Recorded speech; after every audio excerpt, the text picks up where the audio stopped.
Hi everybody, it's Joe Cioffi here on this Wednesday evening. This week seems to be going by at a slow crawl at this point, but I usually like this time of the week. We get to 6 o'clock on Wednesday, it's half done for me, so the rest of the way is sort of downhill. We're going to talk about our weather pattern going forward. Of course, there have been numerous model changes over the last several days or more as the atmosphere responds to this blocking pattern, and I think this is really a good example about why why you cannot look at any specific model run out in the long range when it prints out a storm somewhere and have any real confidence in it. It just is a waste of energy, and I've been saying this for the last couple of days.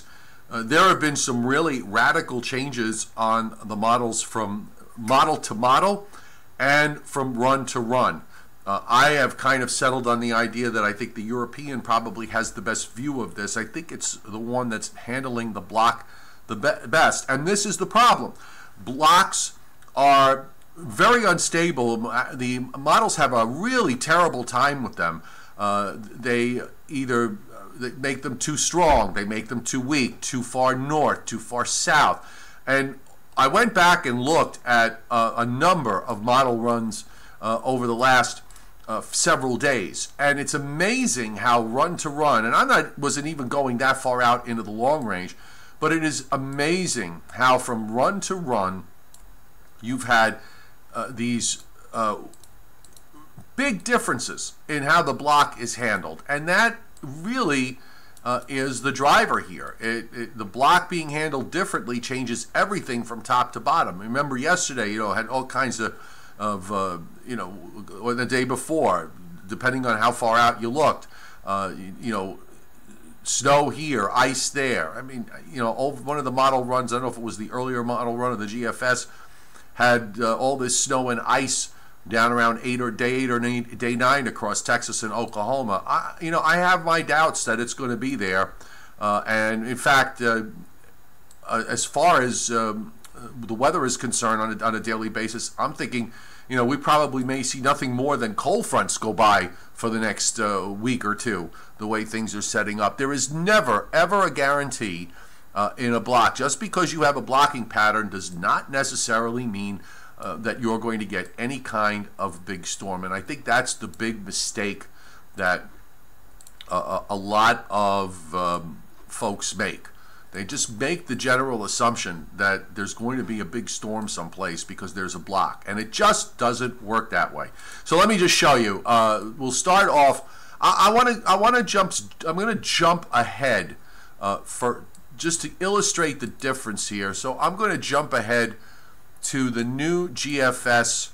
Let's go a couple of panels over. Let's go to the 162, which would be equivalent to the earlier run of the European going out to the same time frame, which was the European's 168. I want you to look at the upper high as illustrated by the GFS here on the new run across that's building over Greenland, basically over the top, and as a result you've got a stretched out polar vortex from northwest Canada to southeastern Canada, and this long northwest flow that runs from Alaska all the way down into the northeastern part of the United States. This is for next Wednesday, and I think we're going to see Wednesday and Thursday, Thanksgiving week, as being rather cold.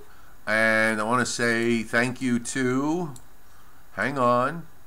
to Unit Cash. Thank you for throwing in some coin and super cash. I really appreciate it. I'll get back to you guys on the chat in just a second, but I'm going to switch over to the European now with what it did today in the upper air. And you can see that actually the GFS is not that different on this particular run. But if I go back to the GFS from the earlier run, I mean, it's a little different, but the idea is actually fairly similar. But I'm going to go back to the earlier run. If I can just make my eyes see this a bit better. Let me see if what happens if I stretch this out. But, you know, the block, it just gets handled differently over time. It's much weaker. On the old GFS run, it was much weaker. Here's the old GFS. Here's the Europeans look. And the European has a much more developed block there. Again, GFS, new run, European, from a little earlier. You know, every model, every run has kind of a different look. And the further out we go into the long range, the more exaggerated the look gets. Here's the strength of the block on the new GFS, which is very strong. We're out at day 10 right now. Big upper high building all across the top. You've got a good polar flow set up. The European has a less developed upper high at the end of the period and a much gentler flow across the United States. The connection is not quite into Northwest Canada. I'm not sure whether, you know, the European or the GFS will be right beyond day 7, but I think the European today had a pretty good idea of the situation up through day 7, and that's where the GFS has gone in this particular run. So I'll start back from the beginning so we can have a little bit of continuity. I do expect the next every run is going to do something different for a while. I don't think there's going to be any kind of East Coast storm threat in through the early to middle part of next week. We will have another weather front come through on Tuesday night. The only thing I will say is that maybe with that front on Tuesday night that there's a chance you could get a wave that develops on it as some colder air arrives. I think that would be the only way something happens. And I'm kind of, you know, stretching a point here. There's a hint of it on the model, on the GFS, but I'm not going to put much faith in it. But you can see what happens going into Saturday, that another strong trough into the east, a decent shot of cold air for Sunday and Monday. And here's where the GFS now has changed from the earlier run. It's gone to the line of the European. There is yet another trough that dives down and swings through into the northeast for Wednesday into Thursday. So there will be another cold front probably coming through Tuesday night with a shot of cold air behind it. The block is doing its job. The upper high, if it's as strong as the GFS suggests, would pin the vortex in Canada, and you will continue to see these rotations of troughs swinging around south out of Canada and swinging through the northeast. Now, I'm going to just say at some point, one of these troughs is going to create a problem somewhere. I just don't know if we're there yet. We may have to wait till the very last days of November, or perhaps maybe into the first week of December before we see something along that line. So we're just going to have to be, you know, for you snow lovers, you're going to have to be a little bit patient here. But again, you know, you see this stuff in social media. You have to be really careful with this. If, you know, throwing up a map of a given time out many days into the future with no context with regards to how it gets there, why it might get there, and why it's probably wrong, really has no value. So, you know, I don't want everybody this way. You'll save yourself a lot of emotional consternation if you're a snow lover. If you just pay attention to what I just said, you'll live a lot longer life. Now, here's our front. First, we got one for tomorrow coming into the east. In the west, we do have this significant system, and there's a lot of activity on the radar this evening in the west from Northern California northward. Rain with snow in the mountains. In some places, that rain will be heavy. Meanwhile, in the east, the system moves out and intensifies as it moves north of Nova Scotia. So it looks like a pretty solid snowfall for southeastern Canada. Then here comes the next one for Saturday. Another low, another deep low that goes into southeastern Canada with a stronger cold front and a stronger push of cold air to come in for Sunday and Monday. There will be some lake effect snows with that. Meanwhile, I'll just go back to the northwest as we have a system coming into the northwest with some heavy rain and snow there. But the atmosphere in the northwest is a little bit warmer given the upper air pattern that we're seeing. And now as we move into late Monday, you can already see another cold front coming in to the northern plains. So that reaches the coast on Tuesday night. So this is where I'm just saying, sometimes you could wind up seeing these things stretch a little bit when they get to the coast and you get a wave on the front. It's happened a few times in the last month where we've seen something like that. So, but that's the only door I would have open as far as any kind of frozen precip would be concerned. But other than that, it's dry and cold for Wednesday and Thursday, and yet another cold front for later next week on the GFS that comes through. We're now at the day 9, so this would be next Friday with a fairly substantial, probably a fairly substantial lake effect snow event for the day after Thanksgiving in upstate New York and in through northwestern Pennsylvania, if it happens. And beyond that, this is where we get into squirrel land.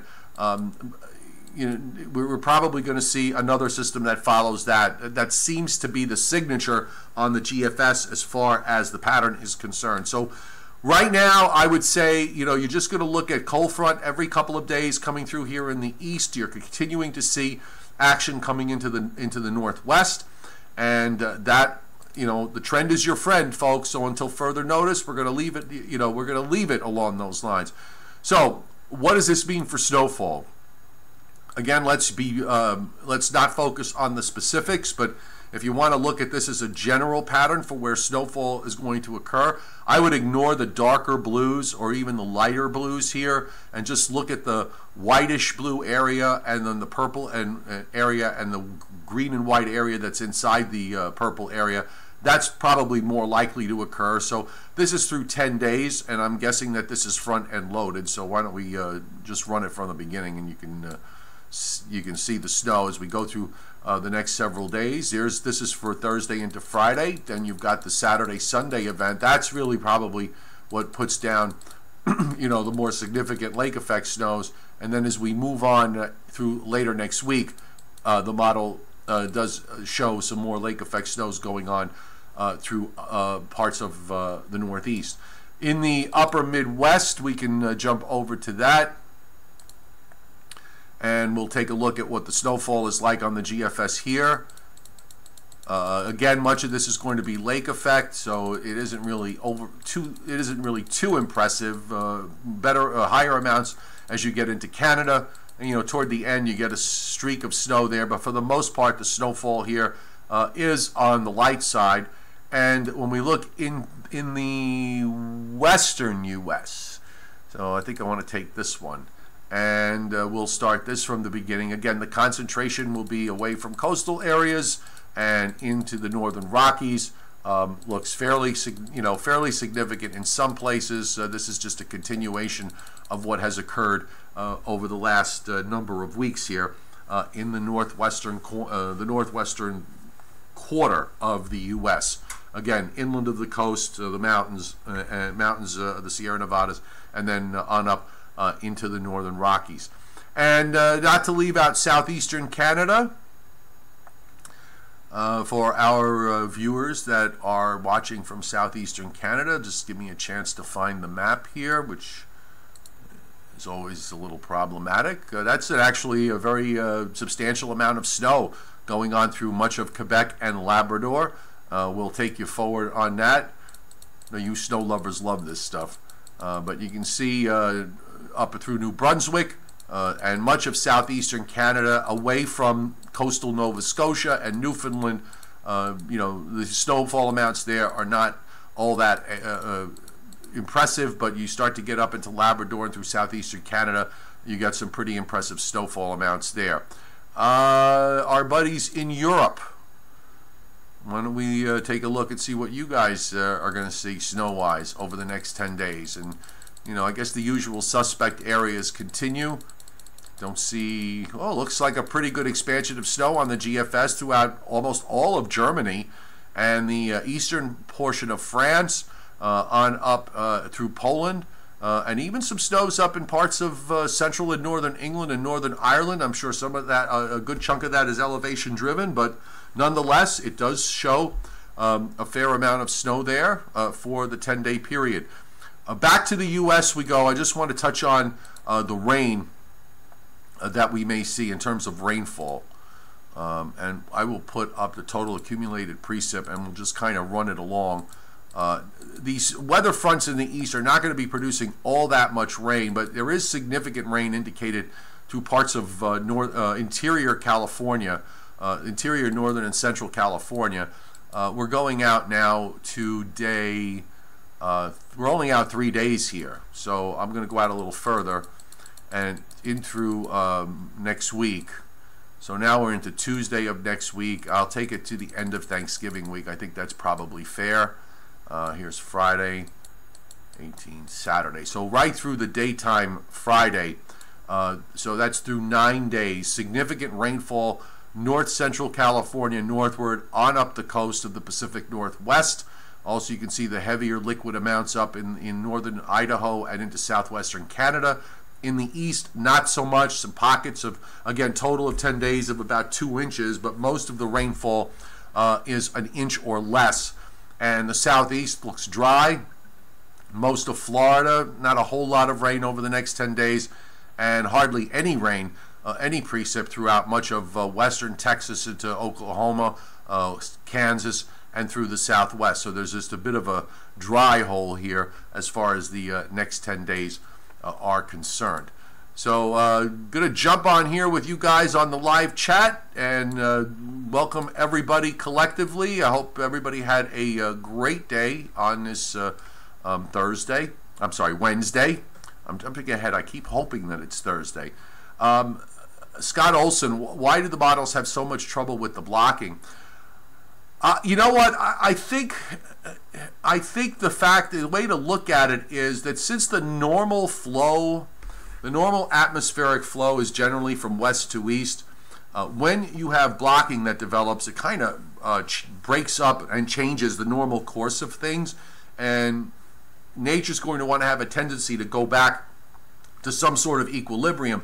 The blocking throws that out of whack, and I think models just have a really difficult time with gauging how strong the block is. And you know, it's also, the block is occurring in an area where there is the weather data is sparse compared to other places. It's more than it used to be, but it's sparse in comparison. So as you go out further in time, you know, models react to that data differently. And I would think the European would probably have the better view. I think it could also be argued that the Canadian might do well in a situation like this, but to be fair, I haven't looked at it today, so I don't want to just punch it up without spending some time analyzing what the model's been doing with respect to this blocking pattern. But the European, I would think, would handle this better than the GFS. It's just a mess with models here from run to run. Having to deal with that makes forecasting extremely difficult. As you can see, even the whole profile of next week has changed with regards to how next week is going to play out on this run. And the European set the table this afternoon, and now the new GFS has gone along with that. So I really believe that it's just going to be a series of cold fronts through at least the end of next week. And you know, for you snow lovers, be patient. It's the end of we're going into the last 15. We're halfway through the month of November. We've got another 15 days to go. It's early. It's very early. Okay, I can remember a number of years you can get well into December before much of the coastal areas even see their first snow. So this is way too early. You do have a cold pattern in place, which is a positive from your standpoint if you want snow, but I wouldn't. This is just early in the game. Jason, I think Thursday's going to be dry. That's going to come through. You're going to get that system probably on Friday with that next cold front. So I think Wednesday and Thursday will be dry and cold, and Friday will probably have some showers when that front goes by. I think the Europeans got the right idea on this. And there's a front that will come through on Tuesday night that will usher in the arrival of a shot of cold air. I really think we're going to have to wait till the very beginning of December, maybe the last couple of days in November, beginning of December. We may start to see something evolve as far as a threat for the eastern part of the United States. And you, Terork enter. In southern Minnesota, the snow you had a few weeks ago has melted, but you'll get some more. It'll be coming back. You're getting these shots of cold air, so you're gonna get something along the way. Pete Frisella, I was watching the weather guy from Ohio, and he was saying that it's going to be warm for Christmas. Oh, well, good for him. You know, I guess he knows already what the weather's going to be 40 days from now. You know, I don't understand why you would, you know, I can't work that way. I just can't. How you can come out, you know, and do that. I mean, look, if that's what your thing is, if you're good at the long range, I'm not. So, you know, if he thinks, I'm sure he has some, you know, maybe he has his own reasons and his own technical reasons why that's the case. But, you know, that's his job. Yes, I think the European Scott's the way to go. It seems to be, even the European has not been perfect, by the way, but I think the European model is the way to go in terms of analyzing this and seeing, you know, it's the, let's just say this, it's the least, it's been the least inconsistent of the models that we look at every day. The GFS has just been jumping all over the place. You know, the Canadian, of course, has to do spin its obligatory hurricane on every run, so that's sort of a waste of time. But I'm going to give it a look later on to see how it's handled the blocking pattern. Epic Hunter, interior New York, you'll get some lake effect over the weekend.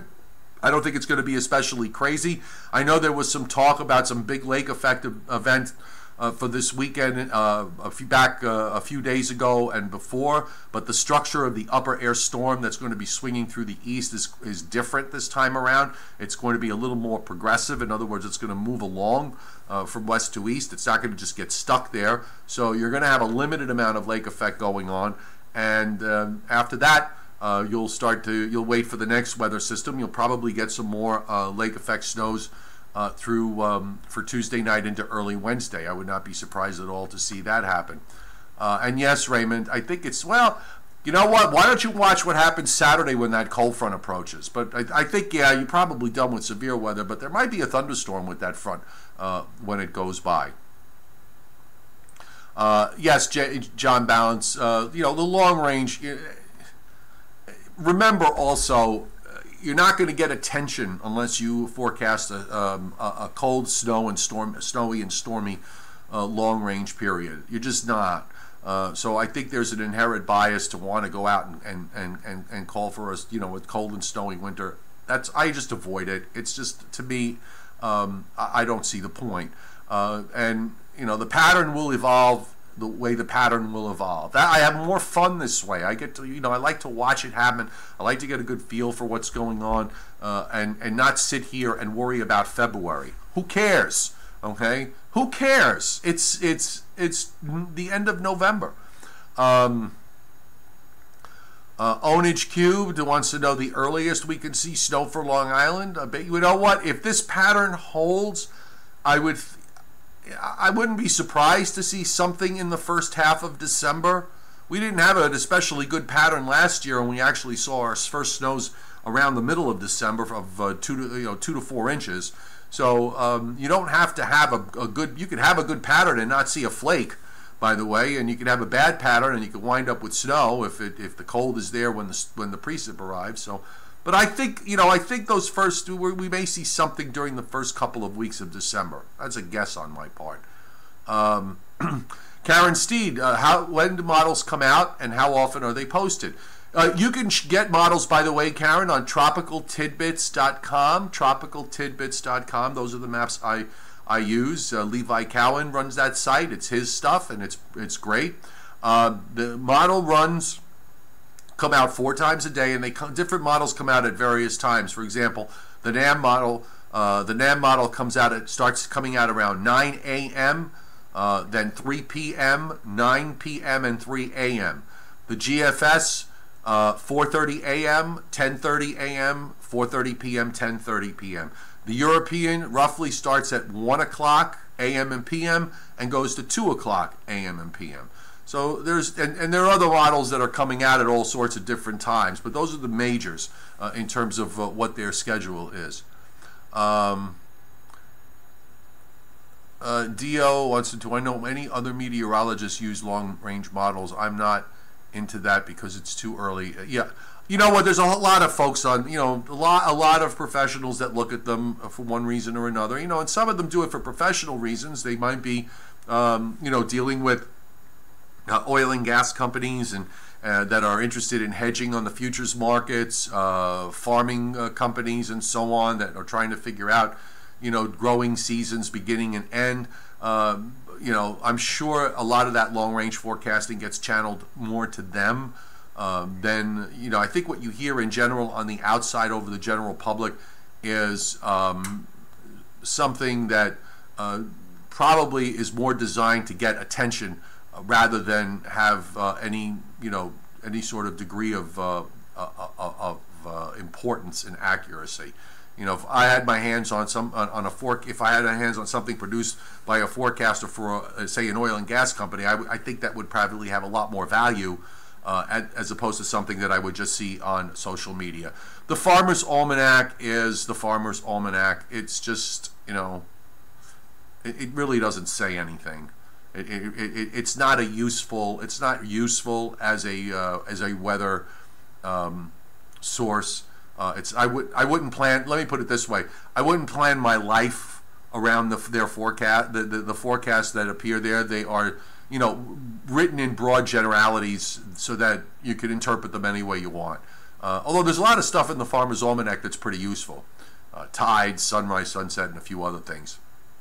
And yes, they are trying to sell copies, Dominic.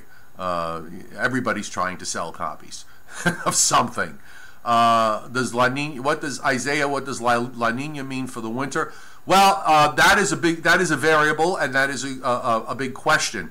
A La Niña winter might mean something like last year. On the other hand, I believe the La Niña will be weak, and also as last year's was weak. But I think last year we were still working off the heat of the Super El Nino, and I have to wonder whether the hurricanes this year did their job, and given how severe and how many severe hurricanes we had, that they basically used up all the latent heat that was available in the atmosphere, and now things have probably gotten to some sense of normalization. And I think that's what you're basically seeing with the weather across North America at this point, that there's this sort of great normalization going on. The La Niña, I think, might be a wild card. We've had La Niña winters that have produced heavy snows for the Northeast and Mid-Atlantic states if it's coupled with a Greenland, some sort of blocking in the North Atlantic. So the fact that you're seeing blocking right now, and the fact that you are seeing these cold shots coming out of Canada on a regular basis, might be a fair indicator that we may have an active winter ahead. But again, still very, very early in the game. West-based versus East-based La Niñas make a difference, Anthony, or I don't know. To be honest, I don't know. I know that West-based El Niños do make it. Central and West-based El Niños tend to be more favorable for snowy patterns in the eastern part of the United States versus, say, an East-based El Niño. I don't quite know what the correlation is with the La Niña. The reason I don't know is because I haven't really done a lot of extensive research and reading on it, going into it that deeply, because I'm very much short-term oriented, short to medium term. So I'm not really going to pay too much attention to stuff that long-range folks look at, the Julian-Madden oscillation and the decadal ice oscillations, and the La Niña, the El Nino, the QBO, and all these other acronyms. It's too much for me. I just can't. And I've said that a number of times. Tam Lewis, nor'easters, I'm sure you're asking the question about the frequency or whether we're going to see some. The storm at the end of October was probably, a sign that maybe we might see some more active storms in the east. I would like to see a couple more to maybe feel a little bit more confident in that assertion. You know, right now it doesn't. The pattern is not favorable for that. But we'll see what happens as we get into December. And it's okay for the audience to challenge me, Scott Olson. It's perfectly fine. I want you guys to. I want you guys to push me a bit. And you know, what I don't know, I will research and look up. So you know, rest assured. By the way, I did comment to somebody a couple of days ago, was talking about solar minimums. And, you know, there's another solar minimum. That's a reference to sunspot activity on the sun, and how in the past when that's happened, you know, we've had cold periods, one equating to, you know, an ice age back in the mini ice age back in the 1600s. But one of the things I did find out through a friend of mine, a colleague, who spoke to a NASA person about this, looking back at historical records, and he pointed out that at the time of that solar minimum, there was also some massive volcanic eruptions that spewed tons of ash into the atmosphere, and that may have been the reason why there was a certain amount of global cooling that occurred back during that time frame. So it may have just been a coincidence that there was a solar minimum at the same time that you had the volcanic eruption. Taco Bell wants to know about snow for the Idaho Panhandle. Yeah, you know what? There was, you know, the models were pretty bullish with snowfall up in that part of Idaho over the next 10 days. I did show the snow map a little bit earlier for the northwestern part of the United States. So let me see if I might be able to bring it up one more time for you. So just give me a second. And let's bring it up. By the way, folks, don't ever be afraid to ask your question, okay? No matter, you know, you might not think that the question makes sense. You might think the question is a bit silly. I don't look at it that way at all. You know, this is technical stuff, and it's taken me years to get to where I am. So, you know, you don't, you know, I'll try to explain what I can, certainly, and I really, you know, enjoy having conversations with you with regards to this, you know, any of this sort of meteorological stuff. Let me see if that map will work. Yeah, look, here's your 10-day snowfall map. I'll just add the last couple of days here, and you can see quite a bit of snow. The green areas on the scale are all a foot plus. Up to 20 inches, so it does show significant snows up through the panhandle of Idaho. So if you're headed up there, Taco Bell, you're going to have fun and ski. Although I'm not a skier, I always said I don't pay money to fall down. I'm just not the most dexterous person in the world. Justin Hockensmith, nice to see you here. Reading about the new weather satellite being launched from California. Do I think it will greatly enhance weather accuracy or just incrementally? You know, good question. They throw, you know, by throwing more data into the models, I would tend to think over the long haul that would have a very positive impact. But it's also possible that during the initial period that it might send them for a bit of a loop. So there'll probably be a period of adjustment. I certainly don't think it hurts. The more data you can get in there, the better. So you know, it remains to be seen, you know, how much improvement you'll get out of it. But I would think you would see at least some, and it might be more than incremental. It just might have to play out for a while to see how the models handle all this. Let's see. When looking at the green light block, do you check barometric pressures to verify the trends? Yeah, Scott, you know, I would look at the surface highs and the strength of the upper high aloft, and, you know, see how the models compare from run to run. If it's higher pressure or higher heights versus lower pressure or lower heights from run to run, you can get a sense of how strong the block is. You could also look at a particular point and see that, well, maybe the models had the pressures too high at this point, but not high enough at another point, that the block is orienting itself a bit differently. perhaps instead of setting up directly over Greenland, it sets up over western Greenland or eastern Greenland or northwestern Greenland. All those kind of shifts and changes could make a huge difference in how the weather winds up across North America. Thank you, Tam Lewis. I really appreciate you saying that. Thank you. Isaiah, I'm sorry. Just remind me where you are as far as rain is concerned. Oh, for South Carolina. Yeah, it's kind of tough. You'll probably get some over the next 10 days, but it does nothing that looks especially heavy unless you get some kind of wave moving up the East Coast. You're not going to get a whole lot of rain, and I showed the rainfall map for most of the East for the next 10 days. Didn't look like anything all that impressive. Okay, folks, 35 minutes in. I got to get ready for a show at the top of the hour, so thanks so much for being here. More website posts on meteorologistjoecioffi.com, and of course, I might do a Facebook Live later this evening, so you can catch me on my Facebook page, Meteorologist Joe Cioffi. And again, don't get too wrapped up in these models from run to run, okay? Take a deep breath and relax, and we'll continue to see what the trends are. Right now, really think no big storms are on the horizon. We're just going to be dealing with these cold fronts coming through. You folks in lake effect land will be getting some stuff over the weekend and through next week, so that will keep you guys busy. And in the Northwest, you've got an ample amount of snow up in the Northwest, in the Northern Rockies, and so you're doing well. And even you folks in Europe may do pretty well away from coastal areas as you go inland. Southeastern Canada, plenty of snow, but you guys, Nova Scotia and Newfoundland, especially near the coast, you're going to have to wait just a little while longer.